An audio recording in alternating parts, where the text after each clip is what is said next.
Entonces, lo primero que voy a hacer es compartir el caso para que veamos cuáles eran las variables y así acordarnos qué es lo que estábamos haciendo.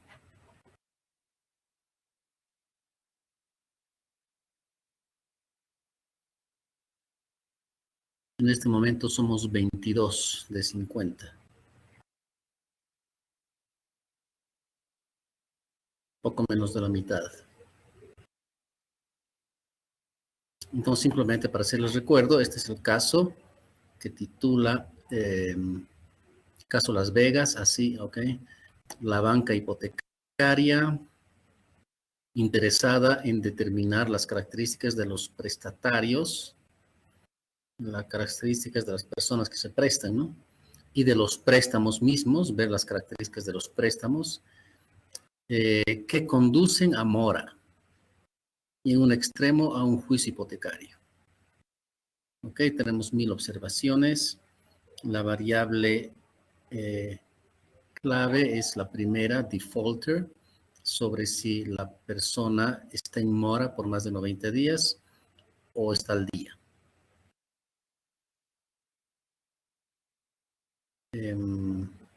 Sí, me acuerdo que era algo así como 20% de la cartera del banco, del sistema de la banca hipotecaria de Las Vegas, que más o menos 20% de los préstamos estaban en mora.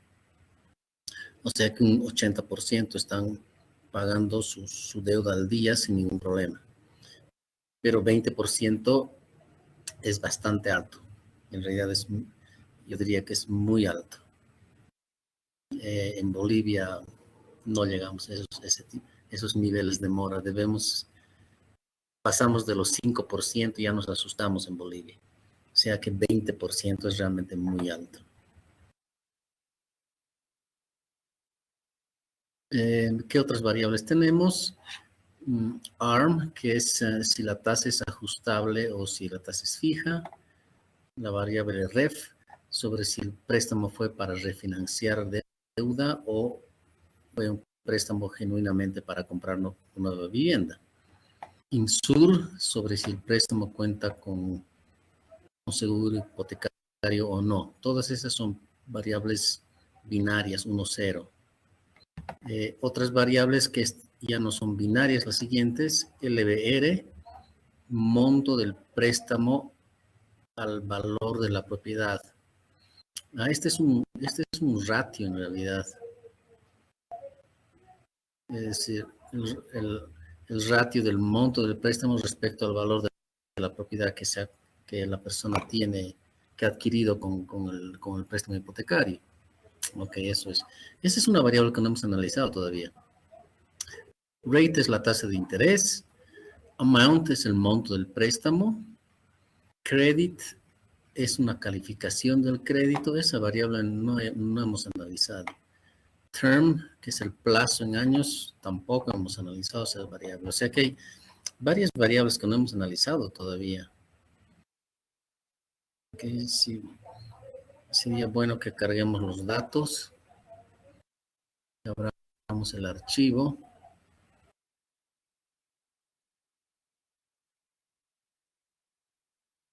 Voy a abrir el log también inmediatamente para lo que hagamos. Log begin.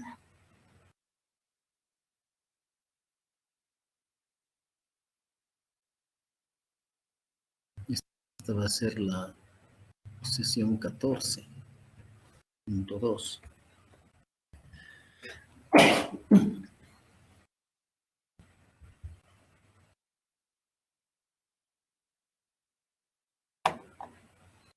Perfecto. Simplemente para acordarnos de la proporción de personas que están en mora, Top Defaulter, aquí está 19.9%, sí, prácticamente 20% de personas que están en mora, que es para los estándares bolivianos, esto es muy alto, muy peligroso.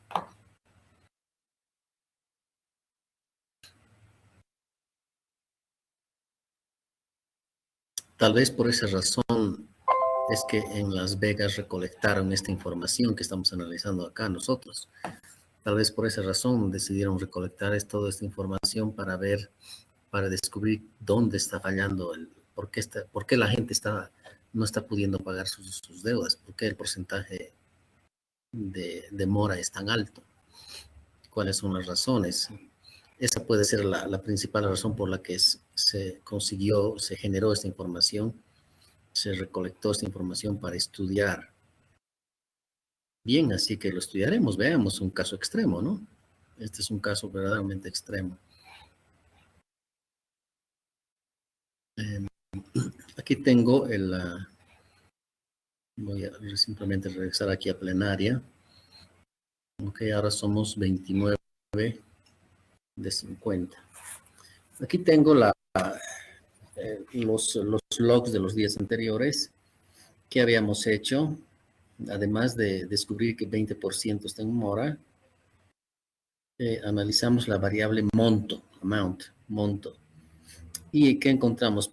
Parecería que cuanto mayor el monto de préstamo, mayor la probabilidad de caer en mora. ¿Okay? Una relación positiva entre el monto y la probabilidad de caer en mora. Y esto ocurre porque a montos mayores los riesgos son mayores. Sí. Cuanto mayor es el monto de dinero que se le presta a una persona, también aumenta automáticamente el riesgo para el banco, ¿no? De que si esa persona no paga, entonces el banco perdería mucho dinero, frente a la alternativa de prestar montos menores. Esto va en contra del negocio del banco. El banco debe prestar dinero para vivir de los intereses. Claro, el banco vive de los intereses y va a lograr más intereses al prestar más dinero. Y claro, cuando presta a montos mayores, también puede lograr tasas de interés mayores. Eso habría que analizar. Es decir, habría que hacer una tabla cruzada entre montos y tasas de interés para ver si es verdad que los montos de préstamo mayores también están a tasas mayores, para ver si el banco está ganando más por montos mayores. Eso es lo que podríamos averiguar. ¿Qué más? El tema de la cartera bancaria. Préstamos pequeños generan pequeñas ganancias, eso es cierto. En cambio, préstamos grandes generan más ganancias. Sí. Bueno, pero ¿por qué? Sería la pregunta, ¿no? Préstamos pequeños tienen un alto costo administrativo. Se tiene que contratar a mucha gente para hacer un seguimiento a cada uno de esos cientos de préstamos pequeños. Entonces tiene un alto costo administrativo y la ganancia es pequeña, entonces puede ser que se preste la misma tasa de interés, pero la ganancia por tasa de interés hay que restarle los costos administrativos del banco, entonces la ganancia neta va a ser pequeña. En cambio, si solo se prestara montos grandes a pocas personas, concentrar la cartera en menos personas, pero a cada persona montos grandes, a empresas, por ejemplo. No, empresas no, estamos hablando de hogares, porque los hogares son los que van a comprar viviendas, no las empresas. Son préstamos a hogares, a personas. El préstamo hipotecario. Entonces, si concentramos en menos gente, pero montos mayores, el costo de administrar eso es mucho menos para el banco. Se necesita mucho menos gente para hacer un seguimiento a menos personas, a menos préstamos. Entonces, aunque la tasa de interés puede ser la misma para el préstamo grande o el préstamo pequeño, la ganancia va a ser mayor con préstamos grandes por la diferencia de costo administrativo. Pero además el banco podría también cobrar tasas de interés mayores para montos mayores. También podría hacer eso y ganar más todavía. ¿Qué más tenemos? Parecería que cuanto mayor la tasa de interés del préstamo, mayor la probabilidad de caer en mora. O sea que hemos analizado también la variable tasa de interés. A mayor tasa de interés, mayor probabilidad de caer en mora. Eso hemos encontrado. Esto ocurre porque prestarse a tasas mayores implica mayores riesgos. Sí, absolutamente. O sea que préstamos con tasas mayores, aumentamos la probabilidad que no puedan pagar esas tasas mayores. Y si además se da la combinación de que montos mayores y tasas de interés mayores, esa doble combinación, entonces sería más arriesgado todavía para el banco. Pero desde la perspectiva del banco, el que no arriesga no gana. O sea que si el objetivo del banco es ganar lo más posible, tendría que arriesgarse prestando montos mayores y a tasas de interés mayores. Si eso ha hecho el banco, bueno, después de todo, estamos en Las Vegas, y en Las Vegas los bancos deben ser arriesgados. Esa puede ser la explicación de por qué hay mora, ¿no? Ese es el costo de arriesgar, porque se puede perder. Es como una ruleta, ¿no? En Las Vegas. Puedes poner mucho dinero, puedes apostar mucho dinero, pero si pierdes, también pierdes mucho dinero. ¿Había qué otra variable más habíamos analizado?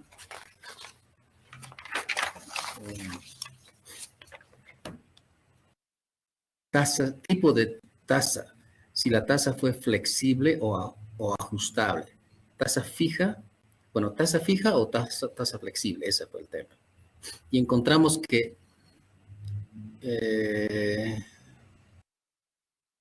71% de los préstamos fueron a tasa flexible. La mayoría fue a tasa flexible. Y de los préstamos a tasa flexible, 77% no cayeron en mora. En cambio, solo 22% cayeron en mora.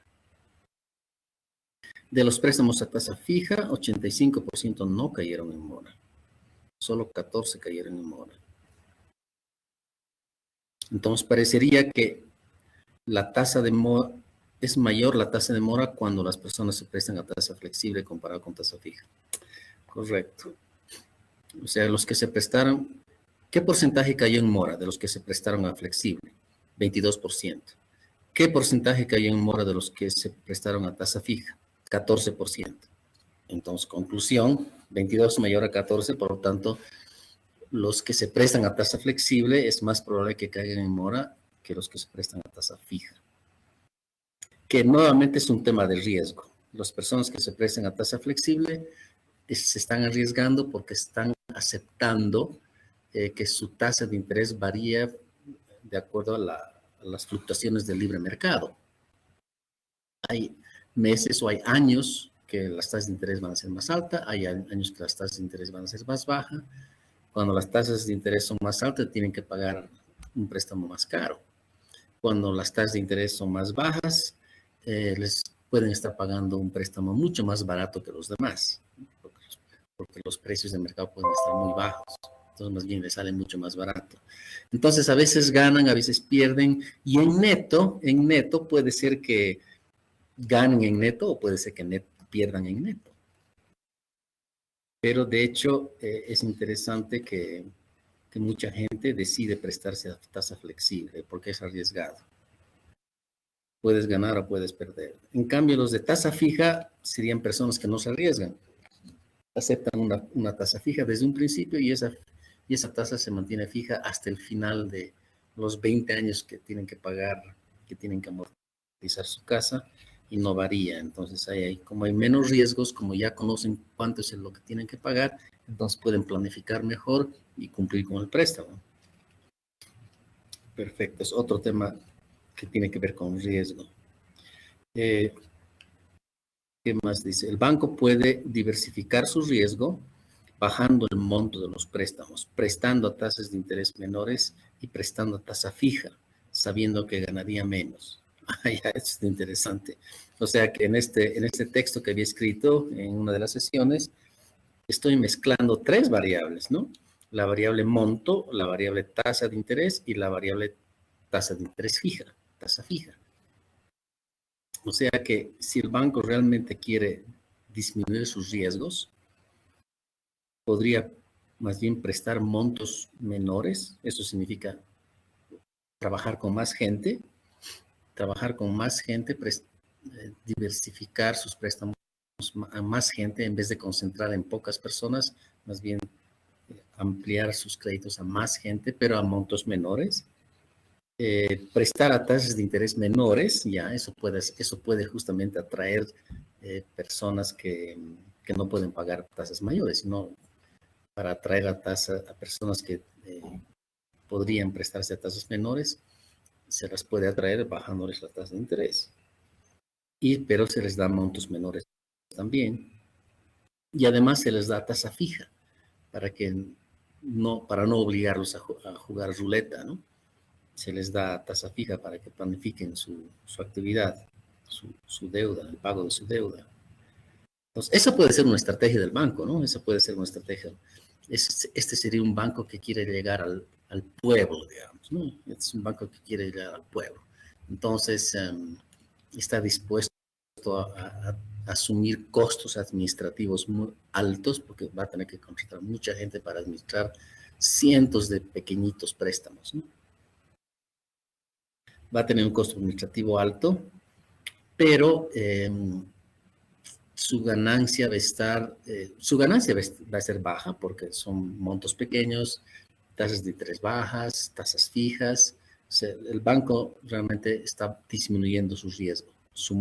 ¿Qué significa disminuir el riesgo? Que su mora va a ser menor, ¿no? Está apostando a que con esa estrategia va a tener muy baja tasa de mora pero su ganancia también va a ser menor. El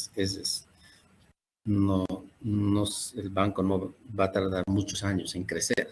Esa sería la otra alternativa sería una estrategia de que un banco que más bien se arriesga mucho, hace préstamos de montos grandes a pocas personas, entonces tiene bajo costo administrativo, presta tasas de interés altas y además presta tasas de interés flexibles. No solamente el banco se está arriesgando, sino el propio prestatario también se está arriesgando porque es tasa flexible. Así que esa es la otra situación extrema. En ese caso, el banco puede ganar más, el cliente también puede ganar más, pero es arriesgado, ¿no? Pero la mora, pues tal vez es más alta en este tipo de estrategias. Ese es un tema que vamos a analizar una vez que estimemos el modelo. Vamos a analizar diferentes estrategias de los bancos. Podríamos comparar bancos con diferentes estrategias, a ver cuál es la estrategia que genera más mora y cuál es la estrategia que genera menos mora. Por el momento, todo lo que estoy diciendo es pura especulación, ¿no es cierto? Solo estoy especulando en base a alguna pauta de los datos sobre si encuentro relaciones positivas, negativas, qué porcentajes de mora. En base a eso, más o menos estoy dándome cuenta cómo funciona y estoy haciendo hipótesis. Solamente estoy haciendo hipótesis, ¿no? Que no sé si son verdad o son falsas. Eso solo lo voy a saber una vez que hayamos estimado modelos y sobre todo hayamos hecho experimentos controlados. Como ustedes saben, esa es la forma en que se procede. ¿Qué más habíamos analizado? El tema de refinanciamiento. ¿Qué significa refinanciar? Cambiar las condiciones del préstamo para que sea más favorable al prestatario. Por ejemplo, ampliar el plazo o bajar la cuota mensual. Se puede refinanciar también la tasa de interés. Refinanciar también podría significar que una persona se está prestando más dinero para pagar su deuda y así evitar caer en mora. Esa posiblemente es la razón principal, ¿no? Si en un principio puede ser que el prestatario haya decidido prestarse un monto mayor a tasa de interés flexible y después se encuentra que ya no puede pagar, que va a caer inevitablemente en incumplimiento de pago. Se va a convertir en un defaulter, ¿no? Entonces, antes de que eso ocurra, podría ir al banco y renegociar su deuda. Primero, prestarse dinero para pagar la deuda del banco, prestarse dinero tal vez de otro banco, inclusive para pagar la deuda del banco que se prestó. Pero lo más importante sería que refinancie, ¿no? Por ejemplo, que cambie, que elija una tasa de interés fija, que pida una tasa de interés más baja, que pida más plazo. Perfecto, el banco le puede dar todo eso. El banco tiene la obligación de darle todo lo que el cliente pida, pero eso le va a costar también más dinero al cliente. Es decir, va a tener que pagar un monto menor mensualmente, pero por más años, porque como se le va a prolongar el tiempo de pago, entonces va a tener que pagar intereses por más años. Entonces el banco le va a cobrar eso. Así que, bueno, el cliente es el que tiene que decidir. Si quiere pagar menos, tiene que arriesgarse. Si quiere pagar más bien, tiene que arriesgarse. Si quiere pagar menos, es menos arriesgado, pero también le va a salir más caro, porque tiene que pagar por más tiempo. ¿Qué otra variable habíamos analizado? 72% de los préstamos se encuentran con seguro hipotecario. Habíamos visto la variable insurance, ¿no? Seguro hipotecario. Es decir, que una compañía aseguradora pagará el crédito por el tiempo que el prestatario no pueda pagar. Ese es el seguro hipotecario. El prestatario podría caer enfermo, por ejemplo, por un problema de salud, podría caer en invalidez, por ejemplo, por un accidente de trabajo, o podría perder su empleo. En ese caso, la empresa de seguros, si uno ha estado pagando a la empresa de seguros por estos motivos por los cuales podría caer en mora, entonces para evitar caer en mora, paga para que la empresa aseguradora pague por la persona cuando esta persona haya caído en cualquiera de estas cosas. Pero el tema del asegurador es complicado, porque si uno no ha pagado por algo, entonces no puedes reclamar eso. Por ejemplo, digamos que yo he pagado solamente para el caso en que caiga enfermo. Solo he pagado ese caso a la aseguradora. Y digamos que he perdido mi empleo. Y voy al asegurador, les reclamo o le pido que pague por mí mientras busco otro empleo. La aseguradora me va a decir, lo siento, señor, pero usted, aquí está su póliza de aseguro, aquí está el contrato de seguro con nosotros, esa es la póliza de seguro. Y en la póliza dice que usted ha pagado por caso de enfermedad, por eso le hemos cobrado tal monto. Y aquí dice que usted no nos ha pagado en caso de pérdida de empleo. Por lo tanto, no podemos ayudarlo en esta ocasión, a no ser que usted quiera cambiar el contrato. Así que uno tiene que pagar exactamente por todo lo que puede ocurrir, pero cuanto más cosas incluya en la póliza, más cara sale la póliza, más dinero tiene que pagar a la aseguradora, ¿no? Y puede ser que nunca se cumplan ninguna de esas cosas y uno simplemente termina pagando a la aseguradora y nunca usa el seguro porque no le ha ocurrido ninguna de las cosas por que ha pagado. Puede que ocurra eso, ¿no? Es tal vez un poco más extremo eso. Tal vez eventualmente va a ocurrir una de esas cosas por las que uno ha pagado. Pero lo peor que uno le puede ocurrir es que justo por el que no ha pagado es cuando necesita la aseguradora que lo cubra a uno, ¿no? Y claro, la aseguradora va a sacar el contrato y va a decir, señor, usted no nos ha pagado por ese motivo, entonces no lo podemos ayudar. ¿Qué más? Desde la perspectiva del prestatario que cuenta con seguro hipotecario, es más atractivo para el banco, claro, tiene sentido, ¿no? El banco va a querer prestar dinero a las personas que tengan seguro hipotecario. Eso le va a convenir al banco. Pero también le va a convenir al propio prestatario que la aseguradora se haga cargo de su deuda. Pero sí, tiene un costo, no es gratis, ¿no? Ese es el tema, no es gratis, tiene un costo. ¿Qué más? Creo que hasta ahí habíamos analizado las variables. Ok, entonces sigamos analizando las variables que nos faltan. Hasta ahí no sé si alguien quiere hacer alguna pregunta, algún comentario, hasta donde habíamos avanzado. Hasta aquí alguna pregunta o comentario. Algo que les llamó la atención de este ejercicio. Este ejercicio solo tiene sentido hacerlo en la medida que se entienda qué es de qué se trata.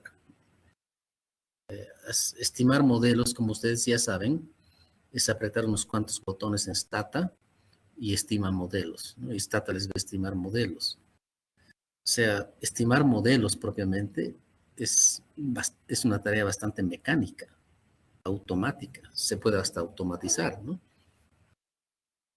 El problema está en qué quiere decir lo que hemos hecho.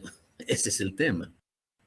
Es por eso que vale la pena invertir tiempo entendiendo las variables, entendiendo el tema, antes de estimar modelos. Y solo así vamos a saber qué quiere decir lo que hemos estimado, porque la estimación va a durar 30 segundos o menos, ¿no? La estimación propiamente va a ser 30 segundos. Pero ¿de qué sirve estimar 10 modelos si no sabemos cómo interpretarlos, qué quiere decir?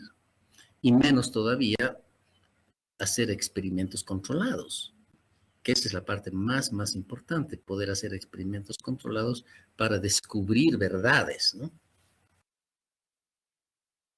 Bien, entonces, ¿qué variable nos falta ahora? Voy a regresar aquí. Hemos visto defaulter, hemos visto tipos de tasas, sí, el tipo de préstamo, insurance. Ahora veamos la variable LBR, que había sido un ratio, en realidad es una razón de monto del préstamo sobre el valor de la propiedad. Eso está en porcentaje. LBR. Esa debe ser una variable continua. Entonces, veamos primero el sum LBR. Ok, la media de sido 70%, porque está en porcentaje esto, es lo que dice el texto, ¿no? 70%, o sea que el monto del préstamo es 70% del valor de la propiedad. Eso es lo que quiere decir LBR. 70%, el monto es 70% del valor de la propiedad. Pero tiene un rango bastante amplio, ¿no? Desde un mínimo de 5% hasta un máximo de 100%. Mínimo 5% significa que hay personas que se han prestado un monto que apenas es 5% del valor de la propiedad que han comprado. Bueno, eso solo significa que cuánto está poniendo cada uno de su propio dinero. Ese es en realidad el tema de fondo acá. Voy a volver a eso en un momento. Veamos primero el otro número. El máximo dice 99.7. Eso significa que hay personas que se han prestado prácticamente el mismo monto del valor de la propiedad, ¿no? Casi el mismo monto del valor de la propiedad. Ok, ya entiendo lo que está pasando. ¿Qué porcentaje del valor de la propiedad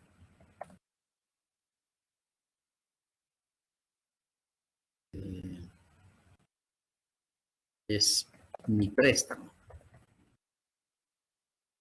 Eso es. O sea que, simplemente para explicarlo mejor, si la propiedad vale 100, si la propiedad vale 100, eso puede ser, entonces, aquí voy a poner entonces, digamos que yo he puesto 60% de mi bolsillo. Entonces, 60 es mi dinero, y 40 es préstamo hipotecario. Bien, puede ser que ese es el negocio que yo he hecho con el banco. Cada persona hace su propio negocio con el banco. Yo quiero una propiedad que vale 100 y estoy dispuesto a poner 60 de mi bolsillo. Son mis ahorros. Cuando digo mi dinero, básicamente estoy hablando de mis ahorros. He ahorrado dinero durante todos estos años, yo pongo 60, pero necesito que el banco ponga los restantes 40 que me faltan y esa sería mi deuda con el banco, los 40 que me he prestado. Entonces, la razón Aquí voy a poner, entonces, está mal escrito esto. Entonces, la variable LBR sería igual a 40 sobre 100, ¿no? 40 sobre 100. Porque de los 100 que vale la propiedad, yo solo me he prestado 40. Entonces, la variable LBR sería 40 sobre 100. Entonces, miren ustedes, aquí hay un mínimo de 5. O sea que hay una persona que solo se ha prestado 5 del banco y ha puesto 95 de su bolsillo. A no ser que este era un tema de refinanciamiento, ¿no? Si una persona simplemente está refinanciando parte de su deuda, no se está prestando para comprar una nueva casa, sino está prestándose para pagar su propia deuda. Puede ser que se esté prestando de un banco para pagar su deuda en otro banco. Puede ser que ese sea el caso, ¿no? Pero digamos que siendo estrictos con la variable, con el significado de la variable LBR, el 5 significaría una persona que solo se ha prestado 5% y el 95% restante lo ha puesto de su bolsillo. En cambio, el otro extremo del 99,7 es una persona que prácticamente se ha prestado el mismo monto del valor de la propiedad, ¿no? Si la propiedad vale 100, esta persona se ha prestado 99,7 de los 100 que necesita, o sea que de su bolsillo apenas ha puesto 0,3, ¿no? 0,3%. Eso es muy arriesgado para el banco. Eso sí es muy arriesgado para el banco. En general es muy mala política desde la perspectiva del banco prestar dinero a la gente sin que la gente arriesgue su propio dinero, sin que la gente arriesgue su propio ahorro. Entonces, no hay una fórmula exacta de qué porcentaje debería poner la gente, las personas, para comprar una propiedad, pero sí debería poner un monto propio, ¿no? Puede ser por lo menos 20%, por ejemplo. Por lo menos usted ponga 20% de su dinero y yo le presto 80%. Y aún así es arriesgado para el banco, ¿no? Porque el banco está arriesgando 80 y la persona solo está arriesgando 20. Pero que vaya una persona al banco y le pida al banco, yo quiero comprar una propiedad en 100 y quiero que ustedes me presten 99. El banco está corriendo con todos los riesgos ahí. La persona apenas estaría corriendo con 1% de arriesgar su capital, ¿no? Esa es la forma en que lo va a ver el banco. ¿Quién está corriendo más riesgo con el préstamo, el banco o la persona? Dependiendo de cuánto pone cada uno. Entonces, si una persona dice, yo pongo 70 y solo necesito 30 del banco, el banco le va a prestar feliz, ¿no es cierto? En ese caso, el banco le va a prestar feliz, porque en ese caso el banco solo está poniendo 30%. Entonces, está más bien arriesgando menos que la persona. La persona está arriesgando mucho más porque está poniendo 70. Esa es la perspectiva del banco. La perspectiva de la persona es diferente, es muy diferente, porque la persona va a decir, no tengo muchos ahorros, necesito prestarme dinero del banco. Tengo ahorros que apenas alcanzan al 10% de la propiedad y no tengo más. Entonces, aunque quisiera poner más dinero de mi bolsillo, de mis ahorros, simplemente no tengo más, no tengo más. Lo máximo que puedo poner es esto, ¿no? 10%.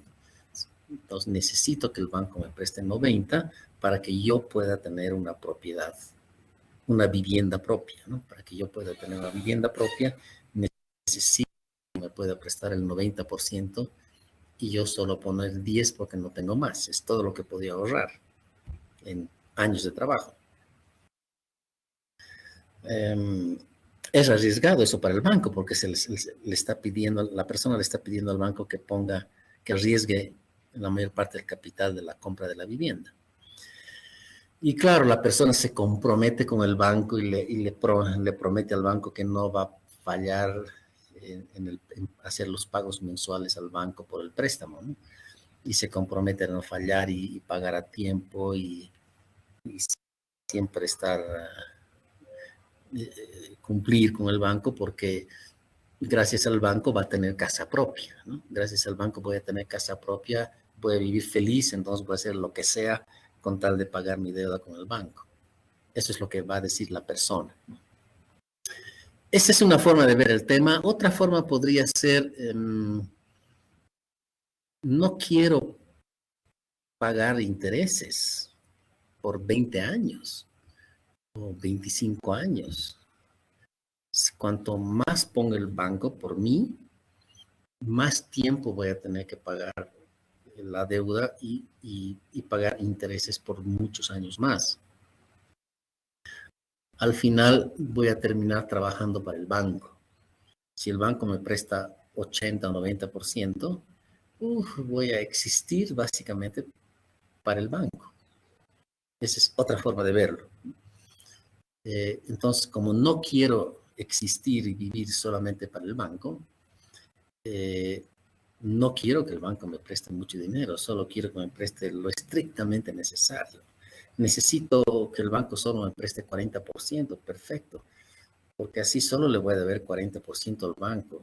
Entonces es menos arriesgado para las personas deberle menos monto al banco. Y además lo va a pagar en menos tiempo, ¿no? Ya no va a requerir 20 años o 25 años. En 10 años va a pagar su deuda la persona. Entonces, algunas personas más bien siguen esa otra estrategia. Primero ahorraré dinero por muchos años, tal que yo ponga, digamos, 40, 50 o 60% del valor de la vivienda que yo quiero. 40, 50, 60, por ahí. Y solo me presto lo menos posible del banco, más bien prestarme lo menos posible del banco. De esa manera, no vivo para el banco, sino vivo para mí.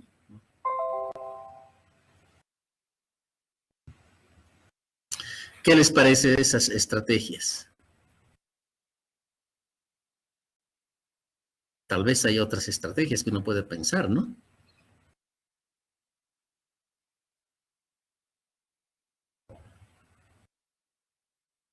Normalmente los bancos hipotecarios tienen políticas sobre esto también. Por ejemplo, los bancos hipotecarios van a decir, mínimamente usted tiene que poner 10%.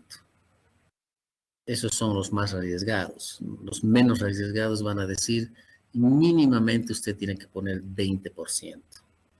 Le prestamos la diferencia, pero mínimamente usted tiene que poner 20%. Sigue siendo arriesgado para el banco, ¿no?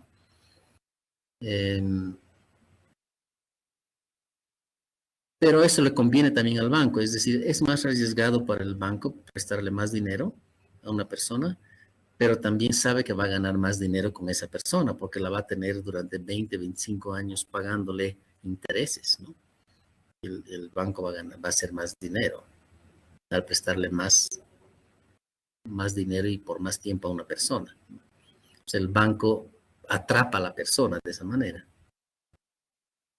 Pero a ver, ¿qué opinan ustedes? ¿Qué opinan ustedes? ¿Algún comentario?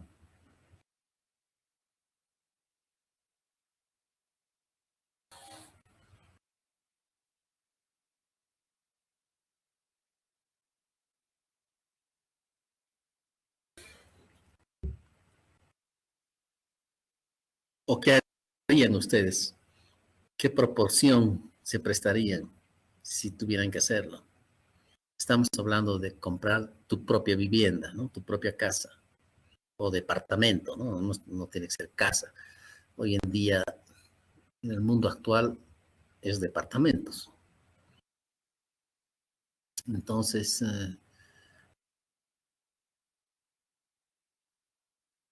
¿qué proporción de aporte propio versus préstamo ustedes consideran más llevadero, más razonable?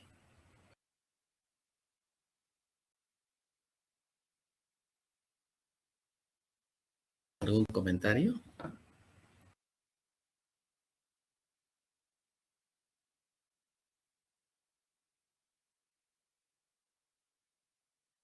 Sobre la variable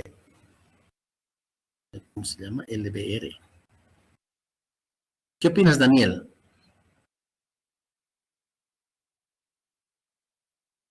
Daniel Waldo.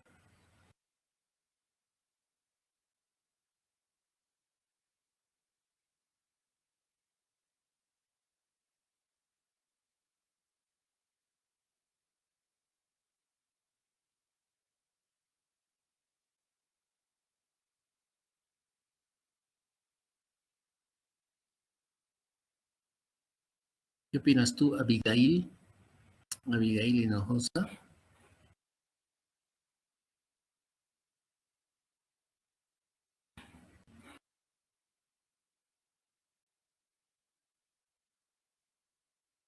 Voy a preguntar a algunas personas al azar. Por ejemplo, Nicolás.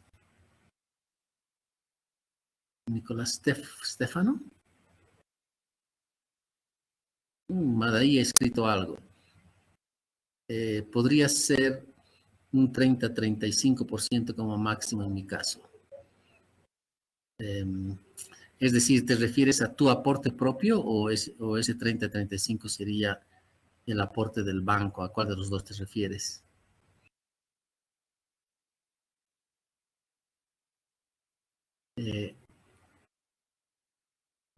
Nicolás dice prestarse un 30% nada más del banco. ¿Ya? Sí. Tal vez eso se refiere, Madaí. Ah, sí, me refiero al aporte del banco, 30%. Sí, ¿no? 30-35%, en 30-40 posiblemente. Es un buen rango para prestarse del banco. Eso significa que antes de pensar en comprar tu vivienda, primero ahorrar entre 60 y mejor todavía un 70% del valor de la vivienda. Trabajas duro, ahorras el 70% de la vivienda y solo te prestas 30% del banco. En ese caso, en 5 años podrías pagar tu deuda con el banco, ¿no? En 5 años podrías pagar tu deuda con el banco. Pero sí, tendrías que vivir por mucho más tiempo en casas de alquiler, tal vez, o departamentos de alquiler, mientras vas ahorrando tu dinero. O sea, tampoco es gratis, ¿no? O sea, ¿cuál es el costo de prestarte menos del banco? Es que tú has tenido que pagar alquileres por más años. Ahí hay otra variable que también uno tiene que tomar en cuenta, ¿no? Uno puede decir, bueno, en vez de pagar alquiler al dueño de algún departamento o casa, ese mismo dinero le podía haber dado al banco, pagarle al banco y tener mi casa más temprano. Ya son todas las cosas que uno tiene que pensar. Es difícil encontrar un equilibrio. Aún así, siguen siendo montos considerables en sí. Sí, correcto. Exacto. Eh, ahorrar lo más posible, pagar entre 60-70% de tu bolsillo y solo deber al banco 30%. Entonces, mucho menos probable que caigas en mora y que además pagues tu préstamo, tu deuda en menos tiempo inclusive, y no vas a tener conflictos con el banco.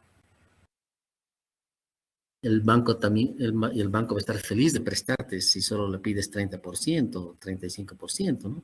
Más bien feliz te va a prestar porque el mismo banco es el que estaría arriesgándose menos con ese préstamo. David Andrés dice, depende, profe, yo personalmente no quisiera prestarme por un plazo de 15 años o más. Sería vivir endeudado para una vivienda. Eso es cierto, es vivir para el banco, ¿no? Soñar, no es el único sueño que tienes es terminar de pagar tu deuda, pero es vivir para el banco, existir para el banco por muchos años. Pero eso sería con menor inversión propia, claro. Entonces preferiría pagar por lo menos el 60% con inversión propia. Sí, ¿no? O sea, que está entre lo que dice David y lo que dice Madaí, está entre 60-70% capital propio y solo deber al banco el restante, que puede ser un 30-40% de la vivienda. Lo vas a pagar en menos tiempo y es más seguro, ¿no? Y es mucho más seguro porque ya más del 50% de la casa ya es tuya en el momento que la has comprado, ¿no? Así que ya vas a hacer lo que sea necesario, trabajar 5 años más, 8 años más tal vez, para terminar de pagar lo que falta, devolver al banco el préstamo y tu casa ya es tuya, o tu departamento ya es tuyo. Correcto. Bien, interesante esa variable. Veamos el histograma de esa variable, cómo se ve. Hist, la variable LBR.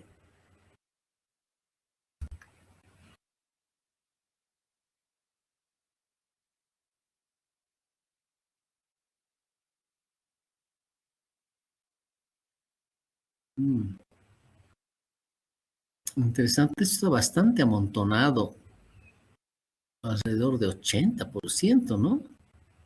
Wow. O sea, la mayor parte de las personas en Las Vegas se han prestado 80%, se han puesto de su bolsillo 20%. Es bien arriesgado, es bien arriesgado, tanto para el banco como para las personas, ¿no? Es bien arriesgado.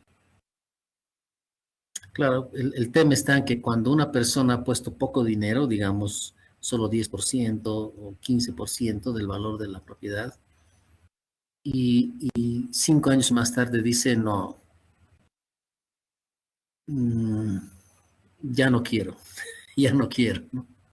O quiero otra cosa, o quiero algo más barato, o quiero algo, o simplemente ya no quiero comprar vivienda, o necesito ese dinero para otra cosa. Esa puede ser otra razón también. Necesito dinero para otra cosa, necesito mi dinero otra vez. Entonces es fácil abandonar un proyecto, que es el proyecto de comprar una vivienda. Es fácil abandonar ese proyecto si has arriesgado poco. Entonces tú puedes ir al 5.º año y le dices al banco, usted me ha prestado 80 y yo he puesto 20. Ahora de los 20 que he prestado, más los 5 años que he pagado de capital e intereses, necesito que me devuelva todo, porque ya no quiero la vivienda, quiero hacer otra cosa. Quiero quiero poner mi capital en un emprendimiento, por decir algo. Quiero poner mi capital en un emprendimiento. Así que ya no me interesa la vivienda. Uy, entonces para el banco eso es pues doloroso, ¿no? Porque el banco va a decir, no, pues usted me está dejando colgado y he hecho un contrato, he confiado en usted, le he prestado 80% y ahora usted dice que ya no le interesa,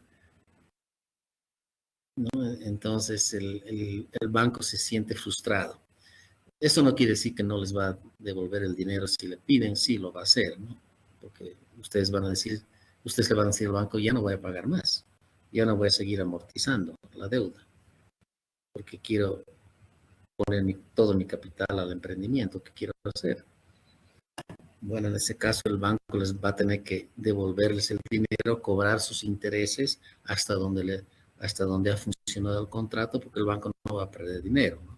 Les va a cobrar los intereses hasta el último día eh, y les va a devolver el dinero. Y van a romper el contrato y pues la vivienda tiene que devolverse, tiene que volver al mercado para que otra persona la compre. ¿Cómo vuelve la vivienda al mercado? Esa es una buena pregunta. No sé cómo funciona eso exactamente.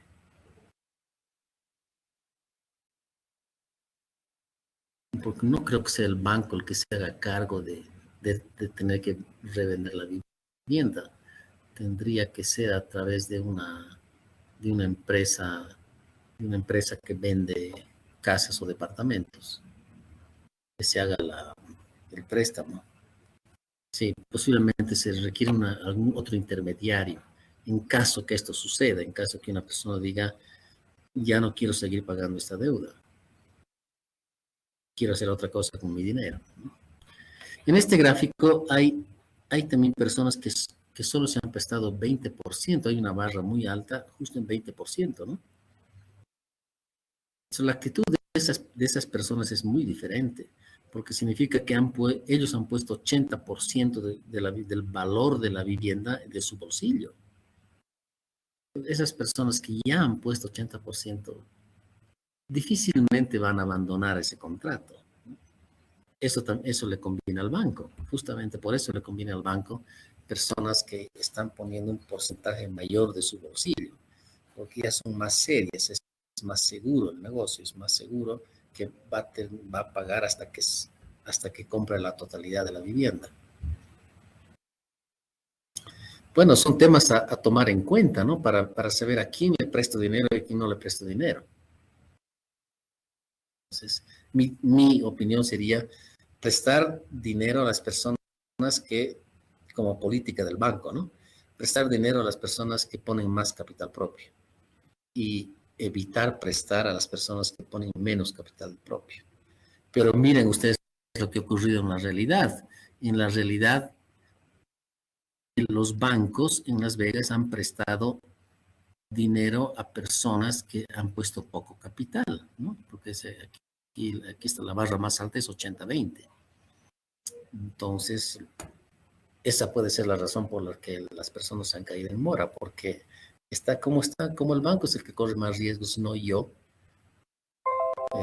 Entonces, no me importa tanto si caigo en mora de vez en cuando. Esa puede ser una actitud de una persona. Perfecto, entonces escribiremos eso. Exacto, cuánto pondremos bien al banco le conviene prestar quienes pongan más capital propio.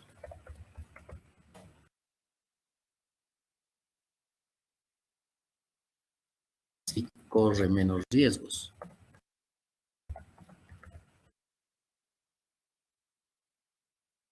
Aquí a las personas también les conviene prestarse menos del banco.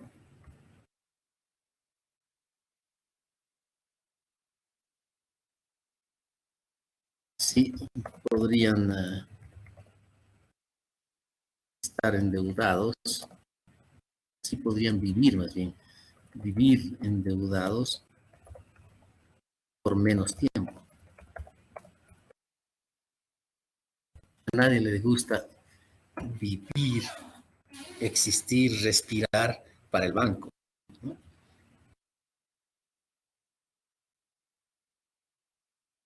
A ver, vamos a otra variable. La variable, bueno, amount, y hemos visto rate, y hemos visto credit, esa nos falta. Nos faltan dos variables, la variable credit y la variable term. Credit es una calificación del crédito. ¿Qué más dice el texto sobre la variable credit? Credit es una calificación del crédito. Bueno, simplemente eso. Es decir, esto significa que hay puede ser una organización pública, una oficina pública, o puede ser una oficina o una empresa privada que hace calificaciones de la calidad de la cartera de un banco. Entonces el banco podría contratar a otra empresa, una empresa privada de servicios, que venga y analice la calidad de los préstamos que ha hecho, y esa empresa califica. Va a poner una nota más alta a los préstamos de alta calidad y una nota más baja a los préstamos de baja calidad. Esto puede ser una empresa privada, pero también una empresa pública. Bueno, más que una empresa pública, podría ser el regulador público. algo así como la agencia de regulación. Creo que en el caso boliviano se llama la ASFI. La ASFI es una oficina que regula a los bancos. Entonces, para vigilar que los bancos están haciendo buenos préstamos y que tienen buena calidad de cartera, para vigilar que en caso de que el amor esté subiendo muy rápido, para ver que el banco tiene suficiente calidad, capital como para prestar y no está engañando a la gente, ¿no? Ver si está prestando a tasas de interés razonables y no está abusando. Bueno, el regulador hace eso, una agencia reguladora. En Bolivia también tenemos un agente regulador por parte del gobierno, ¿no? Que la idea es proteger a las personas y a la calidad del sistema financiero mismo. Pero también puede haber calificadoras privadas. A ver, veamos cómo se comporta esta variable, ¿no? Credit.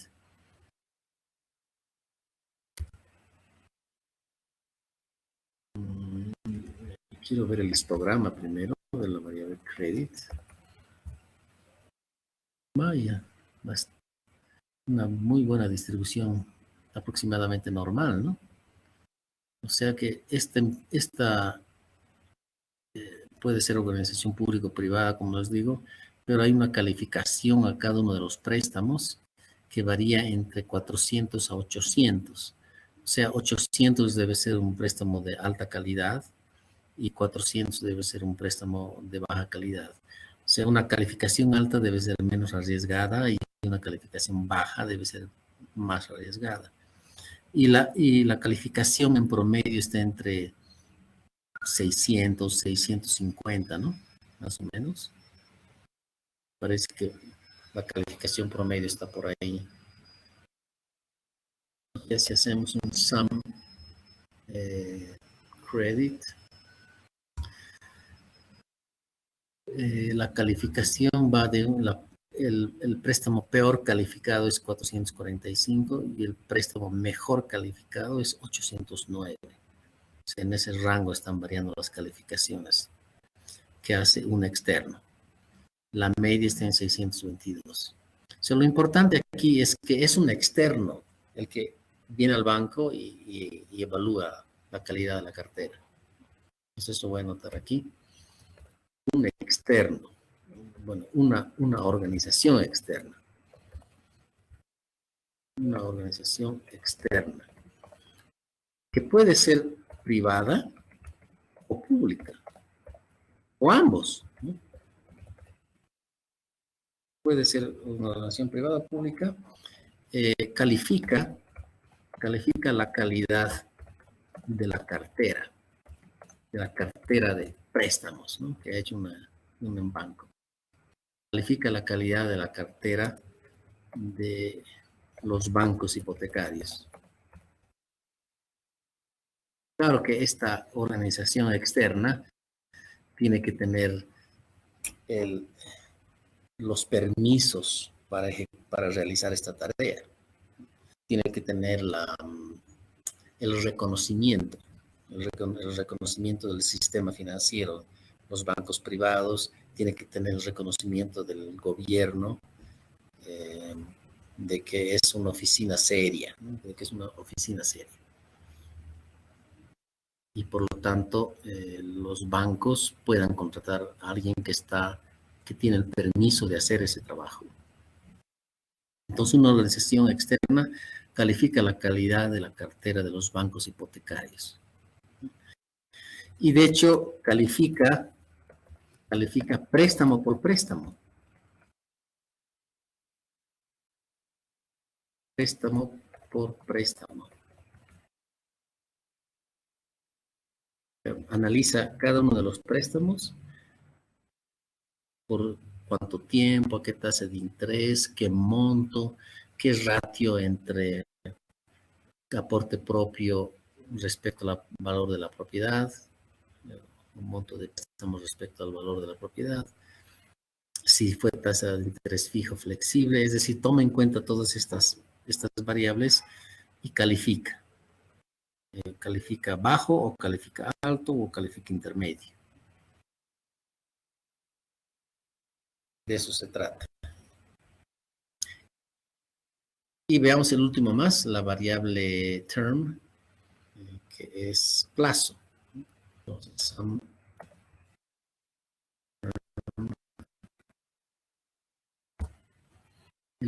wow, aquí está. Mínimo 10 años, máximo 30 años. Hay un préstamo que alguien se ha hecho a 30 años. Esa persona realmente va a vivir casi toda su vida para el banco. Una persona que se ha prestado a 30 años, vive y respira y hace todo siempre pensando en el banco, ¿no? Como a fin de mes tengo que pagar tal monto, digamos $500 al banco. Entonces, de todo lo que haga durante ese mes tengo que restar 500 y solo lo que me sobre puedo hacer, puedo gastar más allá. Es lo que puedo gastar más allá de los $500. Así que siempre estoy viviendo sujeto a lo que me queda después de pagar los $500 que debo al banco cada mes, por decir algo, ¿no? por decir un monto determinado. Entonces, en ese sentido, realmente uno vive para el banco y solo lo marginal es lo que le queda a uno. Eso es 30 años. 10 años, ya, eso está más interesante, ¿no? Solo vivir eso durante 10 años y pagarlo antes, mejor todavía.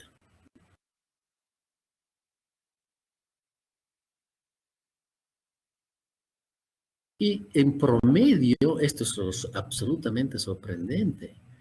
El promedio del tiempo de préstamo es 28 años. ¡Wow!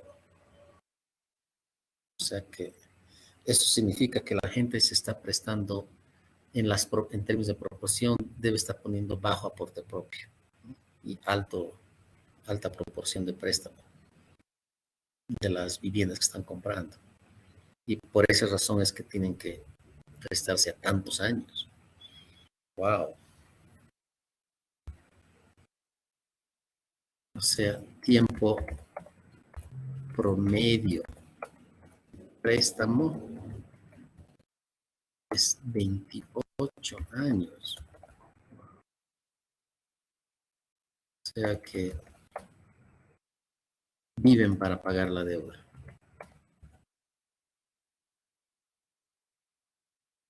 Y eso posiblemente se deba a que la gente cuenta con muy poco capital propio.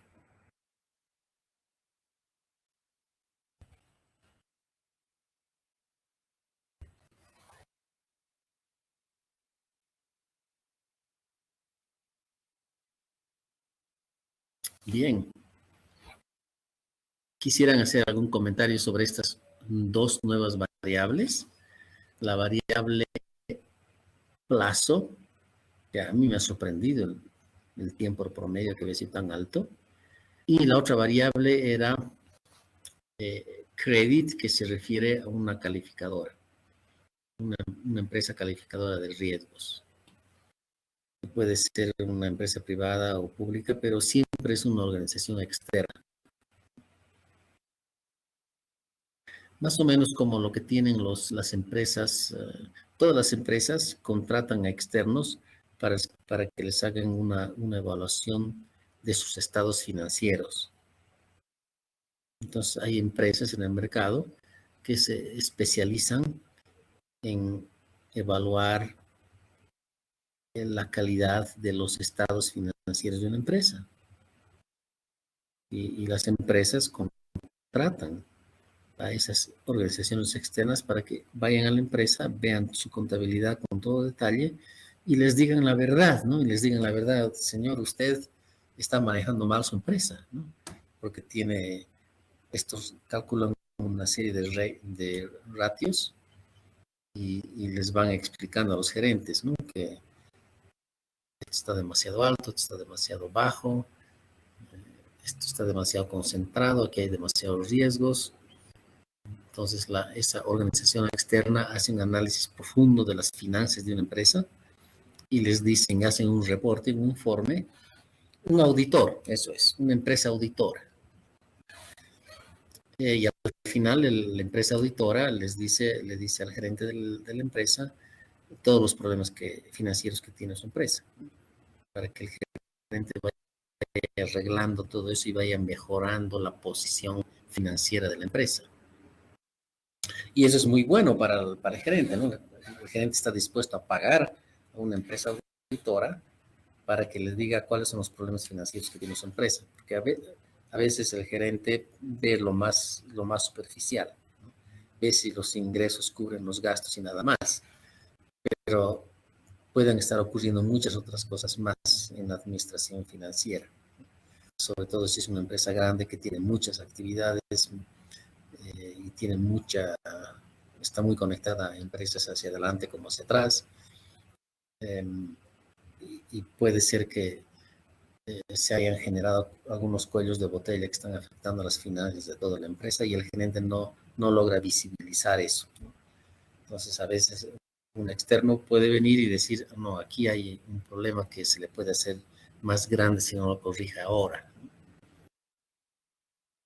Entonces, la misma idea es una empresa externa tipo auditor, pero es más una empresa calificadora de riesgos, que va y ve todos los préstamos que ha hecho un banco hipotecario y califica al banco sobre si este banco se está arriesgando demasiado o este otro banco más bien está operando con costos demasiado altos, que no están bien balanceadas, ¿no? Esa sería la variable credit. Y la variable plazo, bueno, no hay mucho donde perderse ahí. De todas maneras, veamos el histograma de la variable plazo o term. ¡Wow! Está casi concentradísimo en 30 años, ¿no? Bueno, la media es 28. O sea que de lejos, prácticamente todos los préstamos se hacen a 30 años. 28 años, ¿no? La media, 28 años. ¡Wow!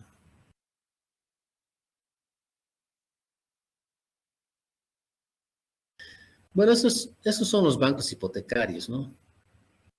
Las viviendas son caras y tal vez en Las Vegas son cada vez más caras.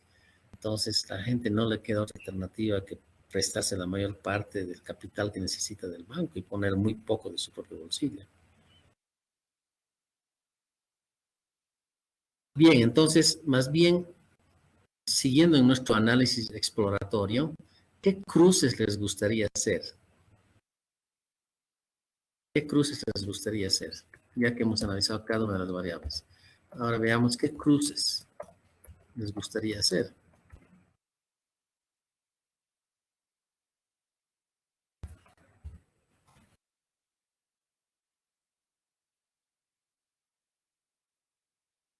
¿Qué cruces hacemos?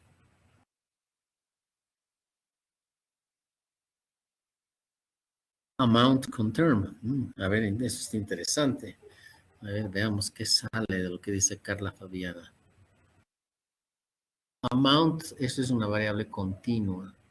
Y term también es una variable continua. Más o menos, ¿no? A ver, veamos el scatter entonces. Scatter entre amount.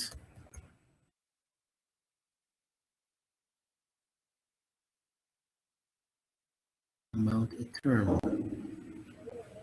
A ver qué sale.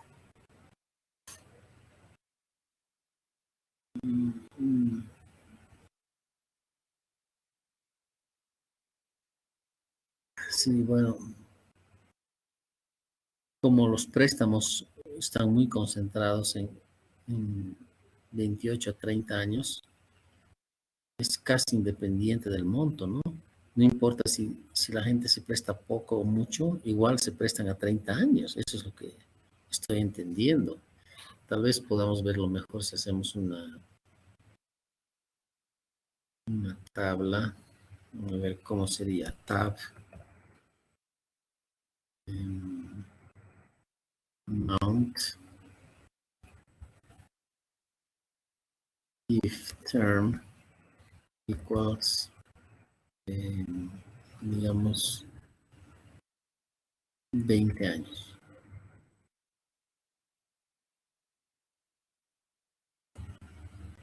Oh, no, esto me ayuda mucho. No, tenía que haber hecho sum, ¿no? Ya tenía que haber hecho sum. Sum amount if turns 20. Préstamos a 20 años. La media es prestarse solo 0.05, o sea, $542 sería. No estoy 100,000, sería $500,000.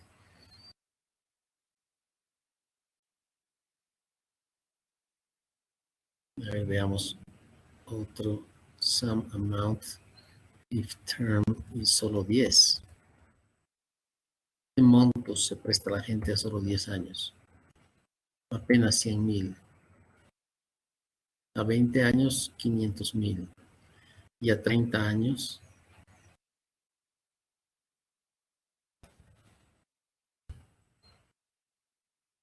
ya, ahora sí estamos hablando de mucho mayor, ¿no? Este sería 1.945.000, pero no, creo que no hay préstamos de esa magnitud.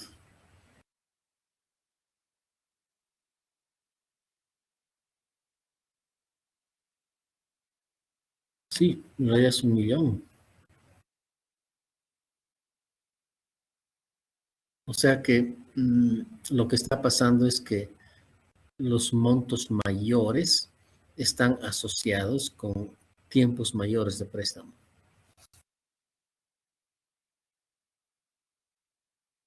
Voy a poner, la gente se presta montos mayores, plazos mayores. Cuanto mayor es el monto del préstamo, más va a ser simplemente el plazo del préstamo.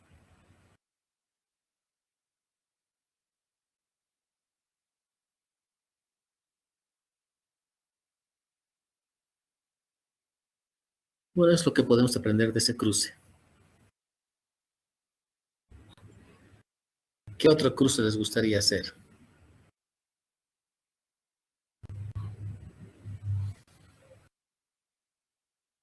¿Qué otro cruce les gustaría hacer?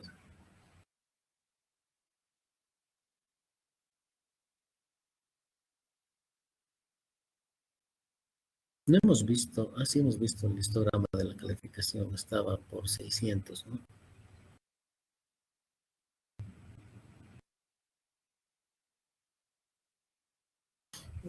Por ejemplo, podríamos ver el cruce entre calificación de crédito y el plazo del crédito, por ejemplo.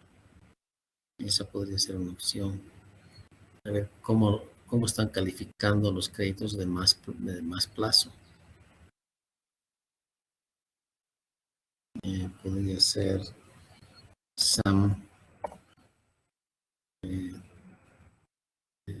credit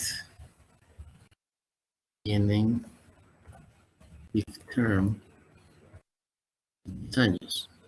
Es la calificación de préstamos a 10 años. 591. Ahora veamos si el préstamo fue hecho a 20 años. La calificación es mayor, 633. ¿Y qué pasa si prestamos a 30 años? 618, baja más bien. O sea, la calificación es mayor para préstamos a 20 años.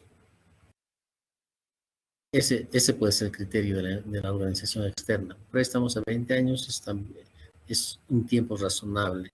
No es ni muy largo ni muy corto. A 10 años puede ser muy corto, por eso califican menos, 591 en promedio. A 20 años lo califican lo más alto, 633. Más de 20 años, por ejemplo, 30 años, la calificación baja de 618.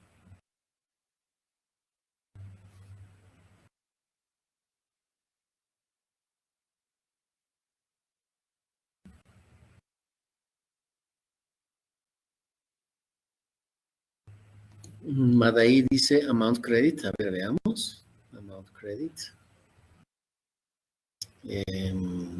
Primero comentaré esto, ¿no? Aquí escribiré préstamos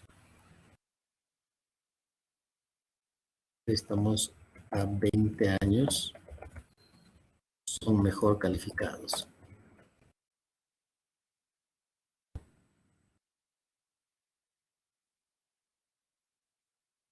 Y Madei es amount y credit. Okay.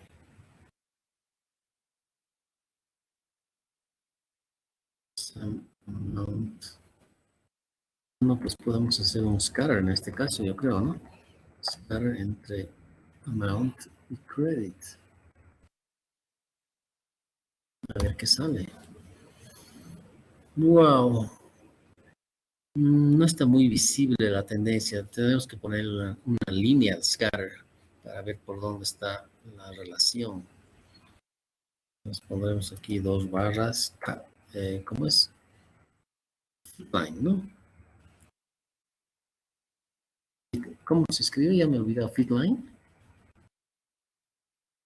Line fit. Profe, es LFIT. LFIT, LFIT. LFIT, eso es exacto. De la variable amount contra credit.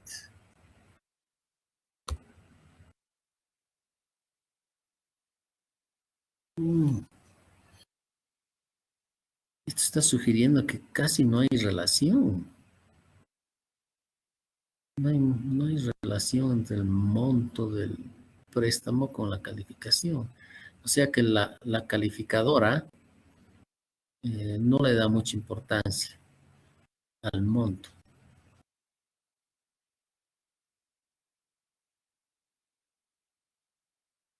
Prácticamente.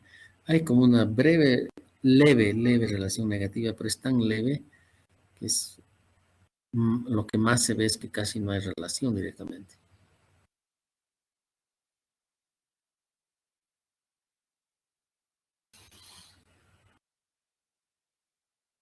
Ahí lo que puedo decir es que la calificadora no presta mucha importancia al monto.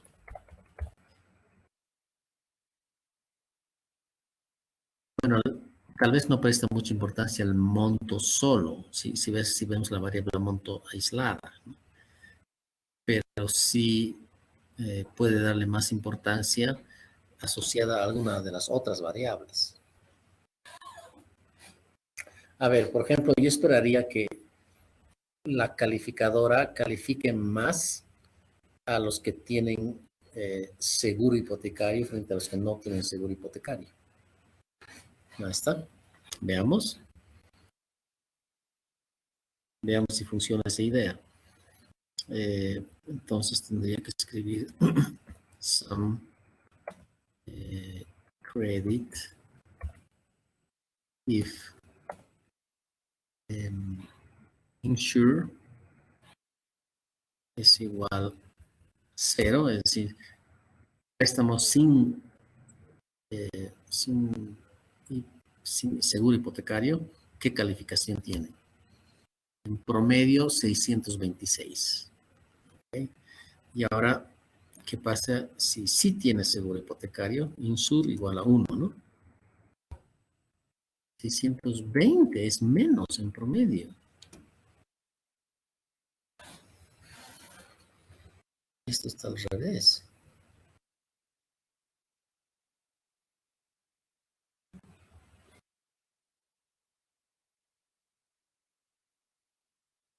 Parecería que está al revés.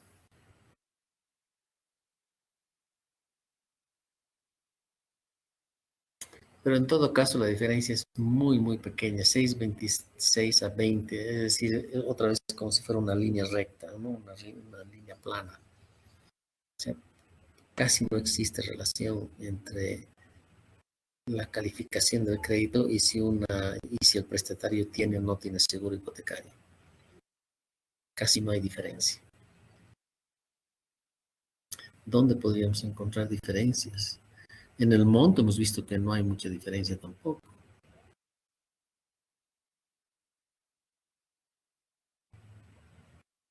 ¿Qué variable? ¿Qué era la variable ARM? Tasa fija o ajustable.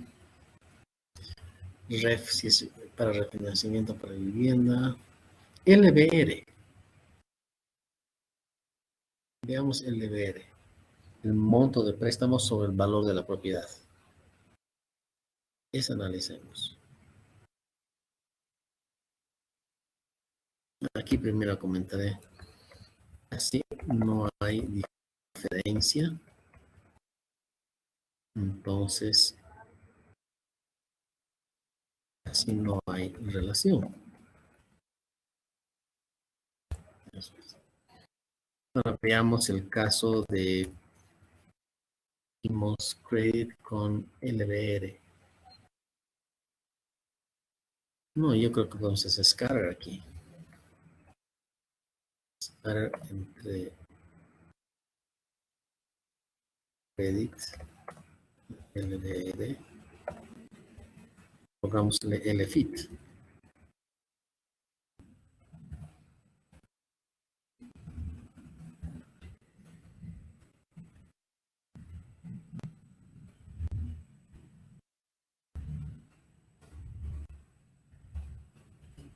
Credit LBR. Sin relación también. No hay mucha relación.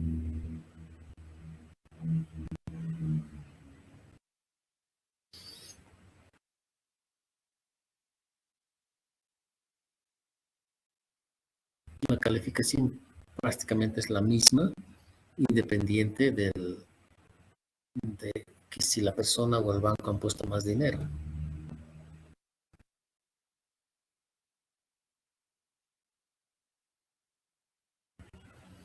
Eso también me sorprende.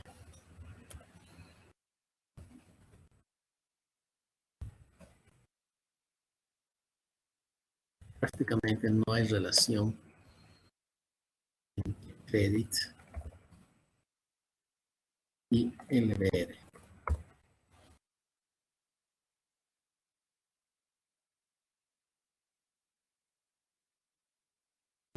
Sí, me sorprende. Bien, en este momento voy a cerrar el log, a no ser que alguien haya hecho algún comentario más. LFIT me decía. Okay. Simplemente voy a cerrar el log.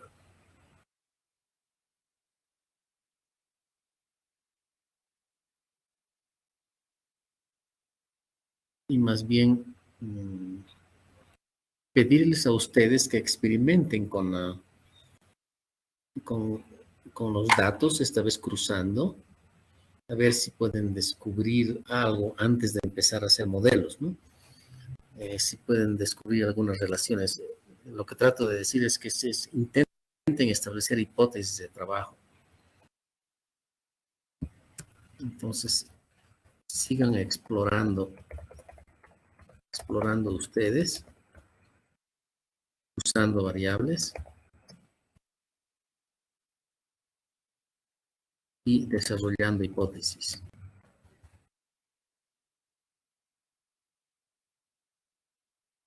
Esas hipótesis nos van a guiar en los experimentos controlados que tenemos que hacer para ver si es verdad o no es verdad, algo que estamos pensando.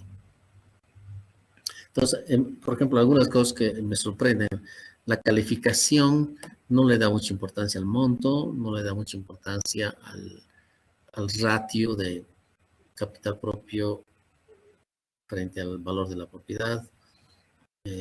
no sé qué otro más hemos visto que no le da mucha importancia, ¿no? Al monto también. Entonces, ¿qué es lo que está haciendo variar la calificación? ¿Qué es lo que está haciendo variar la calificación? Porque algunos están definitivamente mejor calificados que otros, ¿no? ¿Qué es lo que está haciendo variar la calificación? Entonces, habría que seguir explorando, jugando con los datos, explorando, haciendo cruces, esencialmente haciendo cruces. Eso les pediría a todos, si pueden hacer, si pueden seguir jugando con los datos, hagan diferentes tipos de cruces, a ver qué más pueden descubrir. Y continuamos el lunes para ir anotando estas hipótesis que salen de los cruces que ya hemos hecho. Entonces les dejaría eso como una especie de tarea, no tienen que entregar nada, simplemente para que ustedes vayan desarrollando esa experiencia de hacer cruces y interpretar, a ver qué quiere decir lo que el cruce les está mostrando, a ver si descubren algo. ¿De acuerdo? Es algo que ustedes tienen que hacer, ustedes tienen que aprender a explorar y ver si pueden encontrar algo en los datos. Entonces ustedes deben seguir explorando. Esta actividad de exploración es muy importante. Es importante porque permite plantear hipótesis. No son demostraciones finales, porque las demostraciones finales solo las vamos a saber una vez que hagamos experimentos controlados. Pero por lo menos podemos tener hipótesis que nos guíen sobre qué experimentos hacer. ¿De acuerdo? Entonces, por favor, sigan explorando ustedes y yo también voy a seguir explorando por mi parte. Y nos vemos el lunes para ver qué hemos encontrado, compartimos qué hemos encontrado. Entonces, aquí voy a poner el lunes próximo. Compartimos qué es lo que hemos encontrado. ¿Okay? Muy bien, quedaremos en este tema, en esta tarea para todos y nos vemos el próximo lunes. Aquí terminamos esta sesión. Si alguien tiene algún comentario que hacer, alguna pregunta que hacer, adelante, por favor.